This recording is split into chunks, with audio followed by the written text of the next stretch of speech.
बहुत बहुत स्वागत है आप सभी का स्पोर्ट्स नाउ में। क्रिकेट के मैदान पर हम हर दिन कुछ नए रिकॉर्ड बनते और टूटते देखते हैं, लेकिन श्रीलंका और बांग्लादेश के मुकाबले में कुछ ऐसा वाकया हुआ जो सभी को हैरान कर दिया और एक नए नियम की बात भी चल चुकी है। दरअसल श्रीलंका और बांग्लादेश का मुकाबला दिल्ली में खेला जा रहा है, लेकिन श्रीलंका के अनुभवी खिलाड़ी एंजेलो मैथ्यूज मैदान पर आते हैं और फिर वापस चले जाते हैं, बिना बॉल खेले आउट करार दे दिए जाते हैं। मामला यहीं पर फंस गया कि ये कैसे तरीके से आउट हो गए, लोग इसके बारे में जानना भी चाहते हैं। तो उसी के बारे में आपको बताएंगे कि आखिरकार जिस तरीके से आउट हुए हैं, क्या है वो आउट होने का तरीका और टाइम आउट उनके सामने लिखकर क्यों आ रहा था। तो इस वीडियो में आपको बताएंगे टाइम आउट होता क्या है। तो शुरुआत करते हैं, पहले इस खबर को जानने की कोशिश करेंगे।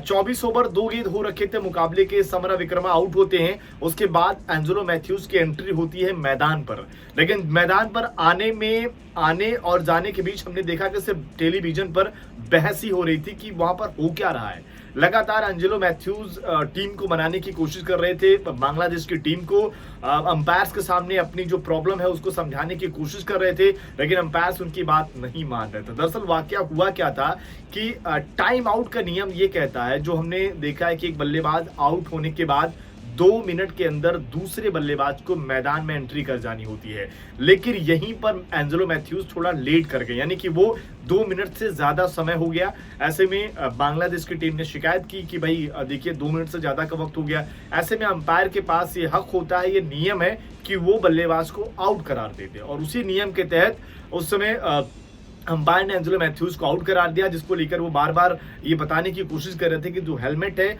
वो थोड़ा सा दिक्कत आ गया था, इसलिए उनको थोड़ा टाइम लग गया, हेलमेट को चेंज करने में टाइम लग गया।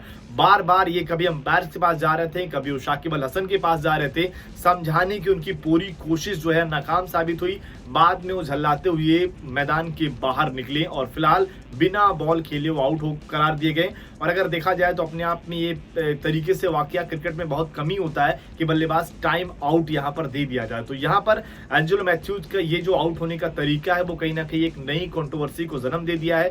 बांग्लादेश क्रिकेट अगर चाहता, बांग्लादेश के कप्तान शाकिब चाहते, अगर उस अपील को वापस ले लेते तो एंजेलो मैथ्यूज बच सकते थे, लेकिन उन्होंने इस अपील को वापस भी नहीं लिया। वापस ना लेने और इस पे कंट्रोवर्सी के बीच अगर आप ये भी समझिए कि नियम है, अब उस नियम है तो इस पर आप बहुत ज्यादा कुछ कह भी नहीं सकते कि भाई साहब 2 मिनट के अंदर आपको आना है, तो आप पहुंचे नहीं इसलिए आउट दे दिए गए। तो ये था पूरा मामला टाइम आउट का, कि सारा खेल समय का है, कि अगर आप एक बल्लेबाज के आउट होने के बाद अगर आप 2 मिनट के अंदर नया बल्लेबाज क्रीज के अंदर नहीं पहुंच पाता तो अंपायर उसको आउट दे सकता है, और यही है ये पूरा मामला फंसा है। बाकी आपको क्या लगता है कि एंजेलो मैथ्यूज के मामले पर उन्हें आउट देना चाहिए था या शाकिब अल हसन को अपील वापस ले लेनी चाहिए थी? कमेंट करके जरूर बताइएगा।